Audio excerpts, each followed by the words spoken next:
usually like to start by asking Nadia, how did you first hear about the stop? Are you turned on, so to speak? I think. Can you hear me? Okay. Is she I know turned this is on? a bit of a challenge. First of all, I just want to thank everybody for being here and listening to us speak while you eat. I'm really, really nervous, so bear with me. I've never spoken to so many people before. Can't even see the back of the room. So it's interesting how I found the stop. I was having a conversation with one of my friends because she kind of knew my circumstances and that I needed food for my family, and she told me about the stop. And I don't know if there's anybody here from the islands, and for us in the island, there's no such thing as food banks, or what do you guys call food pantries? So I didn't know what to expect. I'm like, oh, I'm not going to that. I'll make it. I'll figure something out. Then the following week, she's like, oh, did you go? Like, I went, and I was like, okay. And I was kind of scared because for us, like, our culture thing is to make it on your own, do it yourself, you know. You could do it, and no matter what you have to go through, you just make it work. And the idea of that, going to a food pantry and receiving food from someone else, like, it was new to me. It was not something that I'd ever done before. So I finally was at the point where I really, really needed it. And then I went to the stop. And I think I was just as nervous as I am right now, walking through the doors and kind of like, okay, let me peep through. And then, okay, I'm just gonna stand out here. And then kind of made one step in and stood at the corner and just watch. And then finally, and I must say, the biggest thing for me was that the way the stop is designed. So you come through the door and there is the front desk and somebody, and the person at the desk, I think for me, and those of you who is the group this morning at my table will know how passionate I am about the first person you meet and people in an organization being like ready to make change, and important people in your organization that like impacts who that you interact with, right? And they were really nice, and they were like, oh, hi, because they kind of saw that I was scared.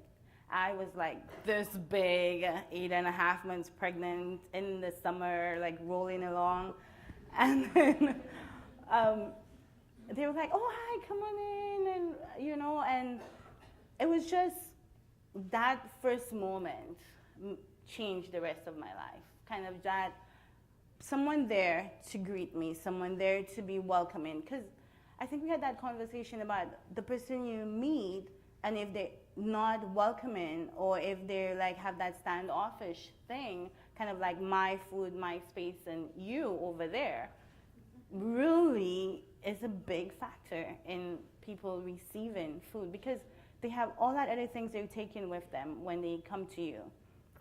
So they were really nice, and then so I kind of used the food back, and then she saw that I was big, and then she said, oh, we have this other program. It was like, honestly, walking into the stop was just, I was like, oh my God, there was the drop in there and people can go in and eat food and like for free, you know, that kind of thing. And then she took me to the food bank, we went through the process, and we also did not have, and we still don't have that whole thing about how much money you make and we'll deduct it from what you spend and all those kind of things. It was just like your name, how many children you have, and you get food for your family, right? And we have some criteria to follow, like your catchment area and those kind of things.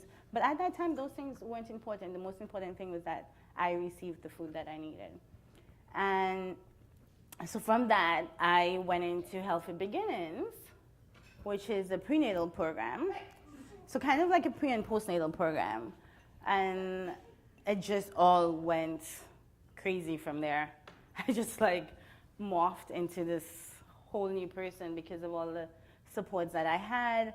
And I was talking to one of the counselors at the program, and it's the weirdest thing when you start to cry, like when you have all that pain in for like the longest while, and you get someone who like, it was like, a floodgate, like the barriers were broken, and I just cried and cried for hours and explained to her what I was going through and how hard it was because I left St. Lucia and came to Canada and think everything was going to be okay.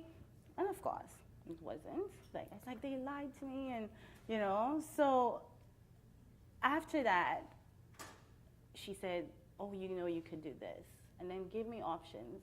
Mm-hmm. And I was like, oh, okay. And that allowed me to kind of get away from what I was going through at the time. And so let me ask Nick a question about the stop.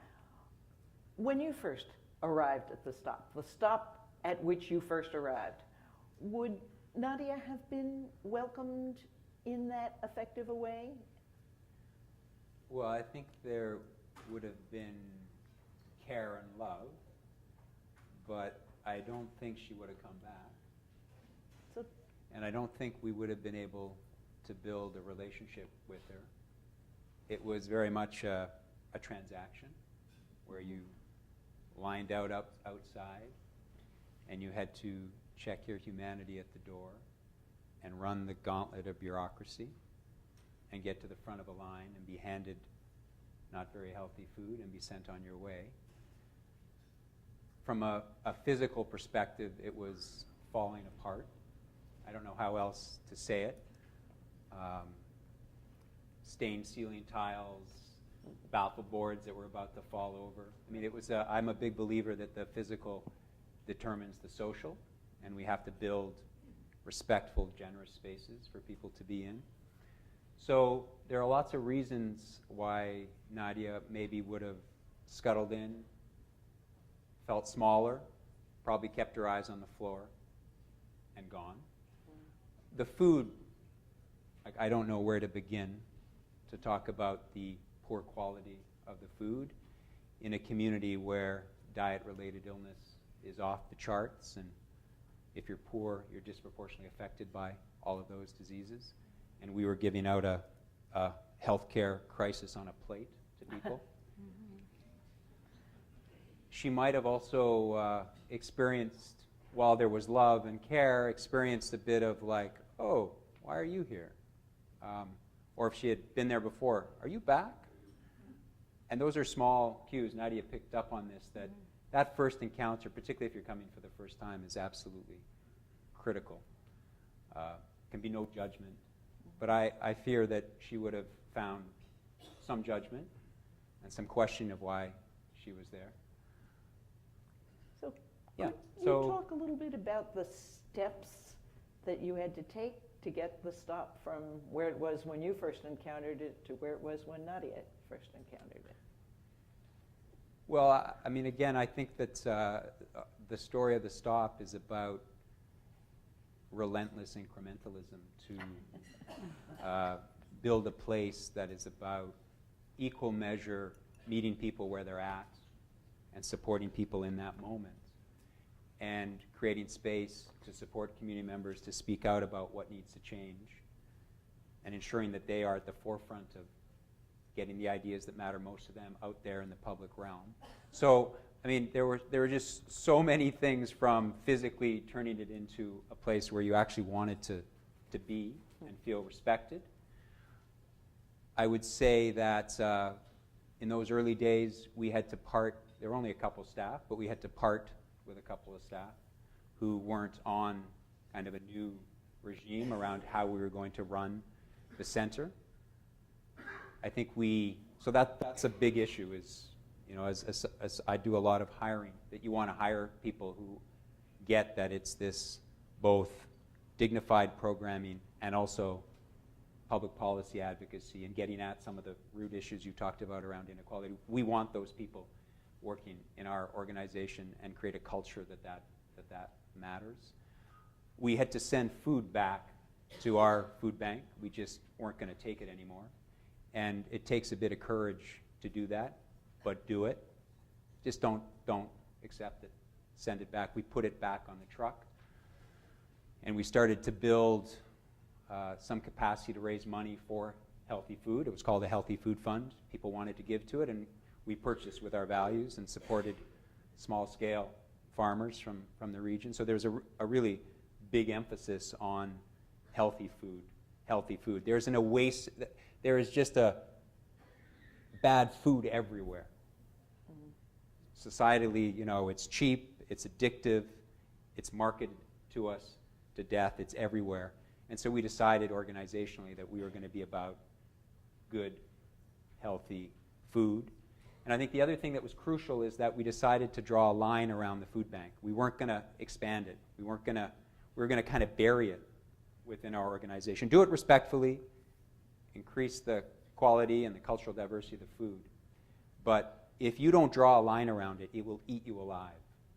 You will spend every moment of your time trying to figure it out. And we just said that's not what we were going to do. We were going to contain it, improve it, and develop more participatory and less stigmatizing programming that allowed agency to happen in our community, where people could come in and feel connected, where it wasn't an us and them, or a giver and a taker.